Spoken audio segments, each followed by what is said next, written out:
আপনাদের মূল্যবান মতামত পাচ্ছি। সেই মতামতগুলোকে যথাযোগ্য গুরুত্ব দিয়ে আমি অনুষ্ঠানের কন্টেন্ট তৈরি করার চেষ্টা করছি।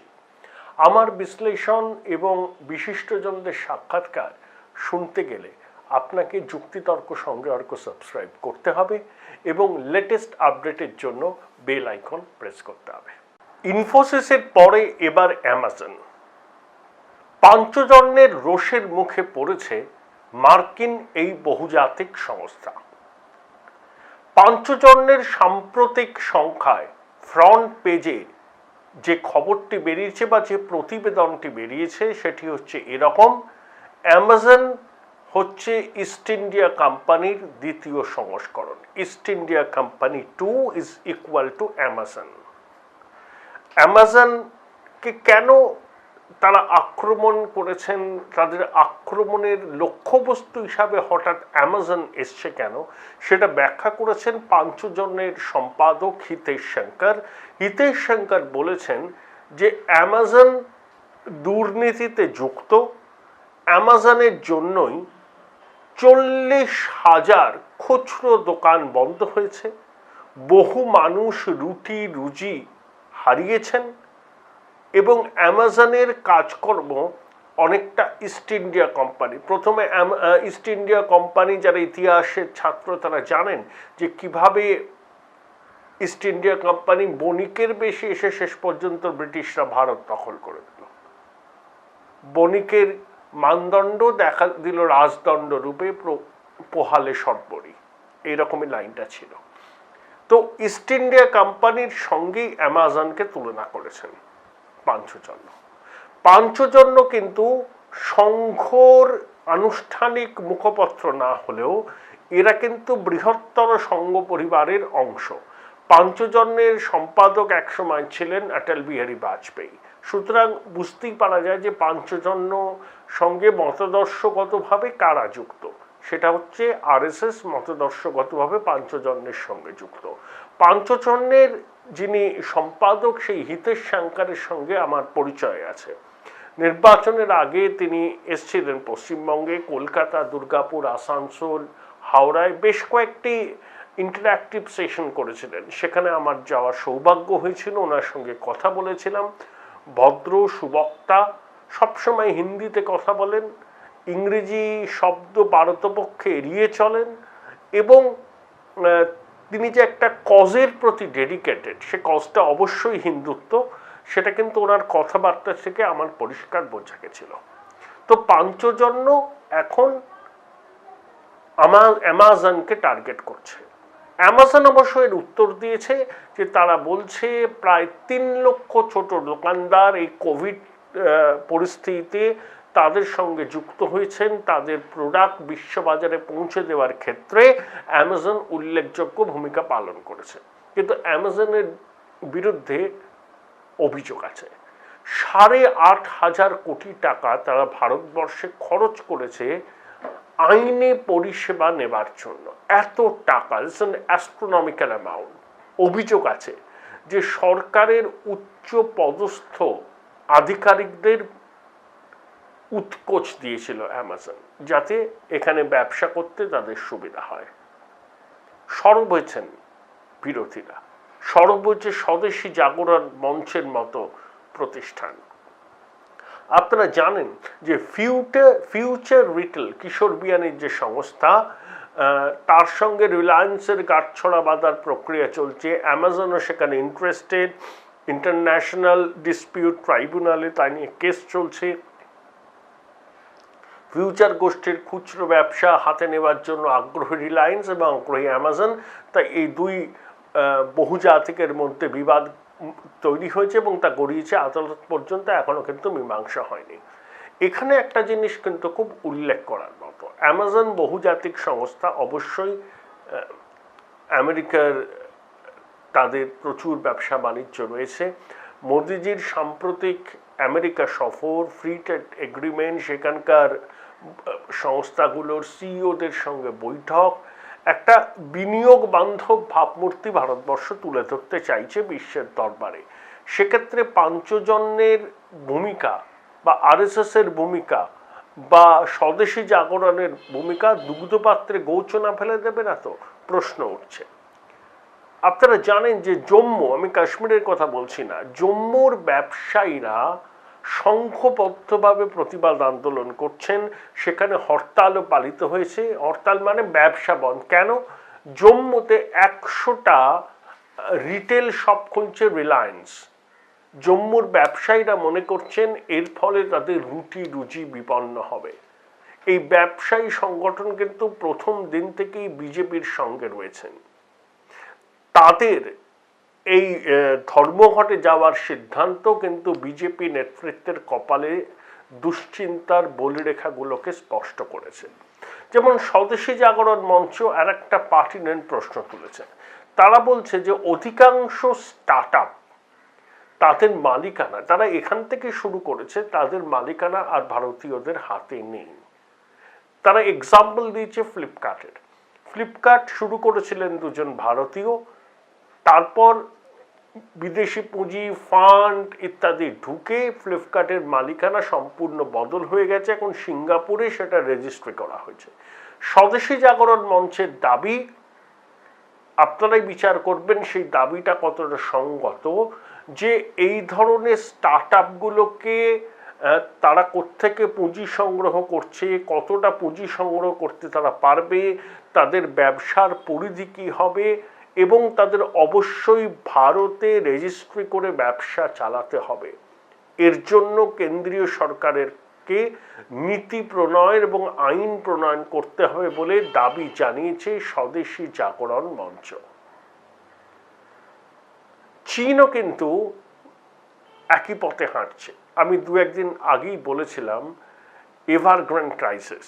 সেখানে কি হয়েছিল, যে 300 বিলিয়ন মার্কিন ডলার এভারগ্রান্ডে লোন নিয়েছিল।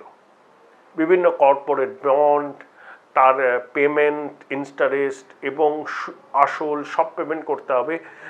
ইমিডিয়েট লায়াবিলিটি ছিল এক ক্ষেপে $40 মিলিয়ন, এক ক্ষেত্রে $84 মিলিয়ন। এখনো পর্যন্ত এভারগ্রান্ড কিন্তু তাদের অবস্থান স্পষ্ট করে জানায়নি। এবং চীনের রিয়েল এস্টেট সেক্টরে, বিশেষ করে অ্যাপার্টমেন্ট সেক্টরে 2% তাদের অংশীদারিত্ব আছে। 1300টি প্রজেক্ট হচ্ছে 310টি শহরে। চীনের সরকার কিন্তু সেইভাবে এভারগ্রান্ডকে বেল আউট করতে চাইছে না।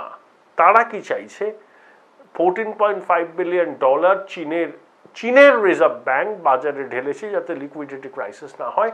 এবং একই সঙ্গে তারা যেটা করছে, তারা জানিয়ে দিয়েছে যে কোন সংস্থা কত ঋণ নিতে পারবে, কত সিএসআর করতে হবে, কত টাকা সরকারকে দিতে হবে।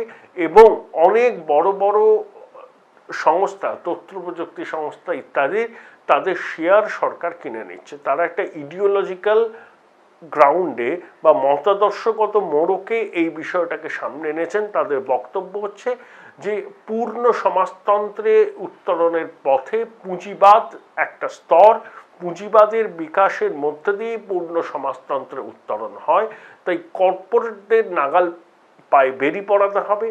কর্পোরেট যেন সরকারকে ডিকটেট না করতে পারে। তারা বলছে আমেরিকাতে সেটাই হচ্ছে, বড় বড় মাল্টিন্যাশনালরা US administration, US president, senate ইত্যাদিকে ডিকটেট করছে, তাদের কথা মতো চলতে হবে। সেই ঘটনার পুনরাবৃত্তি যেন চীনে না হয়, সেটাই নিশ্চিত করার লক্ষ্যে শি জিনপিং এই উদ্যোগগুলো নিচ্ছেন। তিনি বলছেন যে স্টেট ক্যাপিটালিজম, এইভাবেই সমাজতন্ত্রের পূর্ণ বিকাশ হবে। ভারতবর্ষ, আমি চীনের কথাটা কেন বললাম, চীনেও কিন্তু এই কর্পোরেটদের, এই বহুজাতিকদের বিরুদ্ধে একটা ধুমায়িত অসন্তোষ হচ্ছে। ইনকাম ডিসপ্যারিটি বেড়ে গেছে। পুয়ার এবং রিচদের মধ্যে, মানে কি বলবো, সম্পদের কয়েক আলোকবর্ষ ফারাক। ভারতবর্ষেও কিছু লোক আপনারা দেখবেন তো, যে জানেন যে অতিমারির সময় ভারতবর্ষের মানুষ কাজ হারছেন, পরিযায়ী শ্রমিকরা পরিবার পরিজনকে নিয়ে হেঁটে বাড়ি ফিরছেন, পথে মৃত্যু হয়েছে, শ্রান্ত পরিশ্রান্ত মানুষ রুটি রুজি হারানোর ভয়ে যে যার গ্রামে ফিরতে চাইছেন, কোনো রকমের পৈতৃক প্রান্ত। The fastest growing digitally enabled university in a conveniently located and vibrant campus. Join Sister Nivedita University, Kolkata for higher education and research. অল্প খরচে হোটেল ও হসপিটাল ম্যানেজমেন্ট কোর্স করে ম্যানেজমেন্টের বিভিন্ন পদে চাকরির সুযোগ রয়েছে।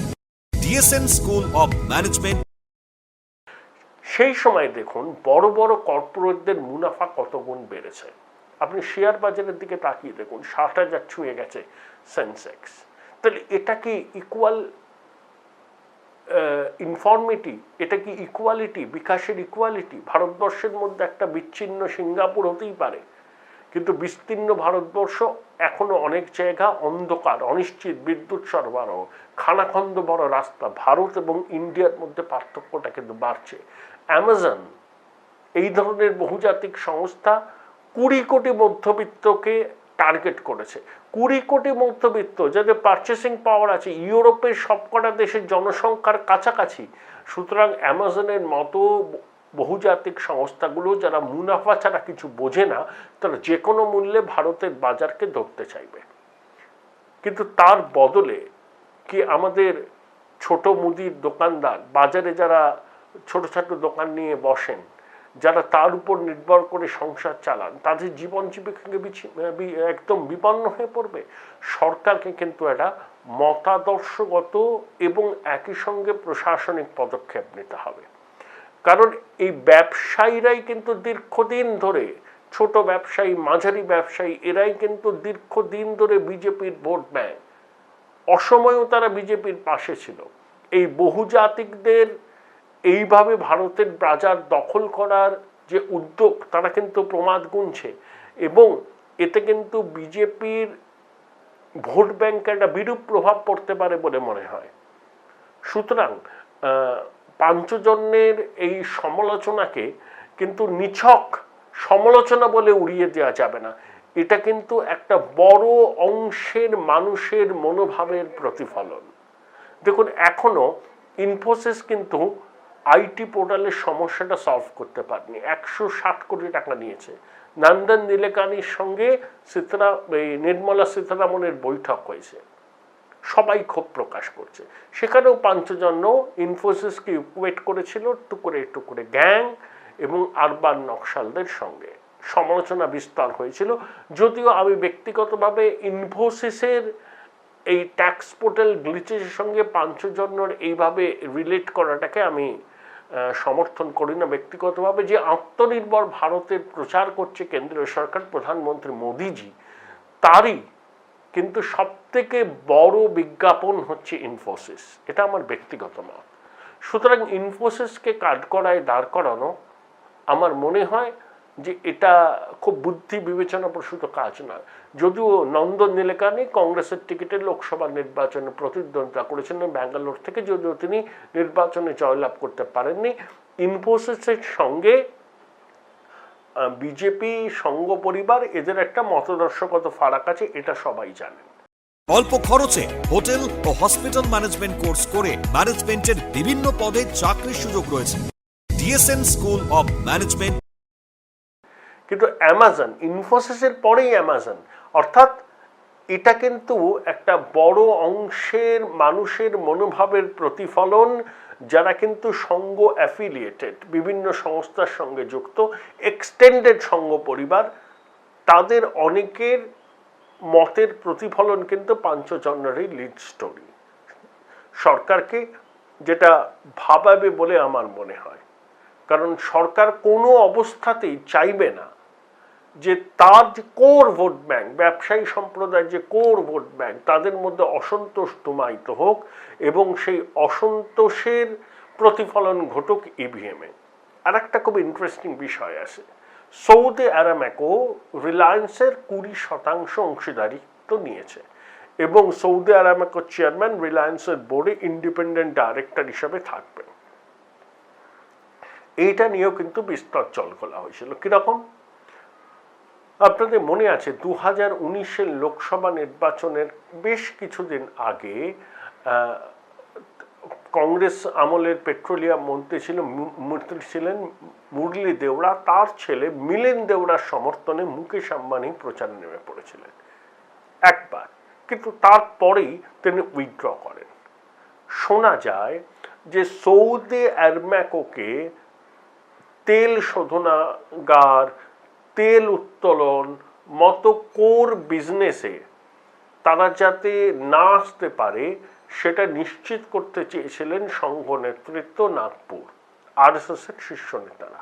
তাদের বক্তব্য হচ্ছে এই ধরনের বুনিয়াদী ক্ষেত্রে সৌদি আরবের মতো সুন্নি ইসলামের ধাত্রীভূমি, সেখানকার কোনো কোম্পানি যদি ভারতের বুনিয়াদী ব্যবসায় অংশগ্রহণ করে, তেল উত্তোলন, গ্যাস ইত্যাদি ক্ষেত্রে, তাহলে কিন্তু সার্বভৌমত্ব নিয়ে একটা বড় প্রশ্নচিহ্ন উঠতে পারে। তাদের সেই আপত্তির কথা সরকারের শীর্ষ নেতৃত্বকে জানিয়েছিলেন সংঘ নেতৃত্ব। আপনারা জানেন যে প্রায় 2 বছর ধরে এই চুক্তিটি ঝুলেছিল সৌদি আরামকোর সঙ্গে রিলায়েন্সের। অবশেষে জট কেটেছে, 20% অংশীদারিত্ব নেওয়ার সিদ্ধান্ত চূড়ান্ত হয়েছে। সৌদি আরামকোর চেয়ারম্যান রিলায়েন্সের বোর্ডের ইন্ডিপেন্ডেন্ট ডাইরেক্টর হিসাবে থাকবেন। অর্থাৎ সংঘের যে অর্থনৈতিক চিন্তাধারা, স্বদেশী জাগরণ মঞ্চের যে অর্থনৈতিক চিন্তাধারা, ভারত সরকারের অর্থনৈতিক চিন্তাধারার সঙ্গে তার কিন্তু আসমান জমিন ফারাক। ভারত সরকার অনেক খোলামেলা রাস্তায় হাঁটতে চাইছেন, ফ্রি ট্রেড এগ্রিমেন্ট করতে চাইছেন, অ্যামাজন ইত্যাদির মতো সংস্থাকে এখানে ব্যবসা করতে দিতে চাইছেন, সৌদি আরামকোর বিনিয়োগকে স্বাগত জানাচ্ছেন। প্রধানমন্ত্রী আমেরিকায় গিয়ে বহুজাতিক সংস্থার সিইওদের সঙ্গে বৈঠক করেছেন। অর্থাৎ সরকারের অর্থনৈতিক দৃষ্টিভঙ্গি অত্যন্ত উদার এবং সংঘের হচ্ছে কনজারভেটিভ। সেখানেই কিন্তু এই বিরোধটা লেগেছে।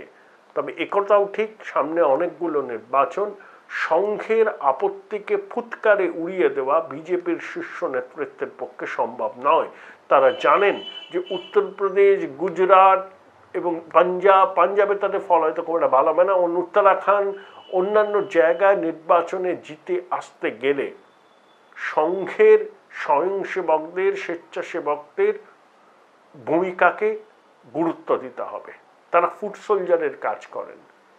সুতরাং সংঘকে হোস্টাইল করে খুব একটা যাওয়া তাদের পক্ষে সম্ভব হবে না বলে মনে হয়। যদিও মোহন ভাগবতের সঙ্গে মোদিজির সম্পর্ক অসম্ভব ভালো, যেটা বাজপেয়ীজির সময় সুদর্শন, তিনি যখন সৎসঙ্গ চালক ছিলেন, সম্পর্ক মোটেই ভালো ছিল না, বনিমনা ছিল না, দুজনেই একটা বিপ্রতিভ অবস্থানে হাঁটতেন। কিন্তু মোহনজির সঙ্গে মোদিজির সম্পর্কের রসায়নটা মজবুত হওয়ায় এই ধরনের নীতিগত সিদ্ধান্তের ক্ষেত্রে যে বিরোধের ছবিটা আমরা দেখছি, সেটাকে নিয়ে একটা ঐক্যমত্য হবে বলে অনেকে মনে করছেন। আমিও ব্যক্তিগতভাবে বিশ্বাস করি সংঘ এবং সরকার এই নীতি প্রণয়নের ক্ষেত্রে দুজনেই বাস্তবে রুক্ষ মাটিতে দাঁড়িয়ে একটা মধ্যপন্থায় আসবেন, যাতে বিজেপির যে কোর ভোট ব্যাংক, যারা সংঘেরও সঙ্গে যুক্ত, সেই ব্যবসায়ী সম্প্রদায়ের স্বার্থ অক্ষুণ্ণ থাকে, আবার অ্যামাজন প্রভৃতির মতো এই ধরনের মাল্টিন্যাশনাল জায়ান্টরাও ভারতবর্ষে ব্যবসা করতে পারে।